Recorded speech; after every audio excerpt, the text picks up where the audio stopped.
ஜம் ஆன்மீக அன்பர்களுக்கு வணக்கம்.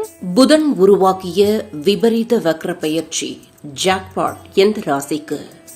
ஜோதிடத்தில் புத்திசாலித்தனம், பேச்சு, படிப்பு, வியாபாரம் ஆகியவற்றின் காரணியாக கருதப்படுபவர் புதன்.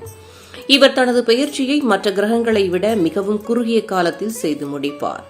தற்போது புதன் கும்பராசியில் பயணித்து வருகிறார். பிப்ரவரி மாதத்தின் இறுதியில் புதன் கும்பராசியில் உதயமாவதோடு மீனராசிக்கும் செல்ல உள்ளார். இந்த பெயர்ச்சி மூலம் சில ராசிகள் பெரும் நிதி நன்மை பெறப்போகின்றன. அது எந்தெந்த ராசிகள் என்பதை இந்த பதிவில் பார்க்கலாம். வாருங்கள். கும்பராசியின் 2வது வீட்டில் புதன் வக்ரமாக உள்ளார். உங்களுக்கு பல திடீர் உதவிகள் வந்து சேரும். இந்த காலகட்டத்தில் உங்களுக்கு ஆன்மீகத்தில் அதிக நாட்டம் இருக்கும். ஏதாவது வேலை, தொழில் செய்பவர்கள் பல நன்மைகளை பெறுவார்கள். நீங்கள் பேசிய பல விஷயங்கள் வெற்றி கொள்வீர்கள். ஏதாவது ஒரு விஷயம் நினைத்தால் அதை செய்து முடிப்பீர்கள்.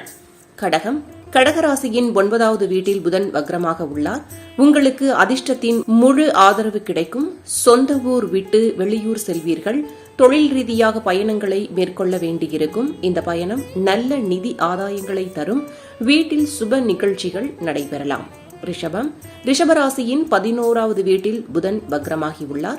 இதனால் இந்த ராசிக்காரர்கள் இக்காலத்தில் புதிய வேலையை தொடங்கினால் நல்ல பலன் கிடைக்கும். வருமானத்தில் நீங்கள் எதிர்பார்த்ததை விட நல்ல முன்னேற்றம் உண்டாகும். இதுவரை குழந்தை பாக்கியம் இல்லாதவர்களுக்கு குழந்தை பாக்கியம் கிடைக்கும். நீண்ட நாள் ஆசைகள் நிறைவேறும். பணத்தை அதிகளவில் சேமித்து நிதியில் முன்னேற்றம் காண்பீர்கள்.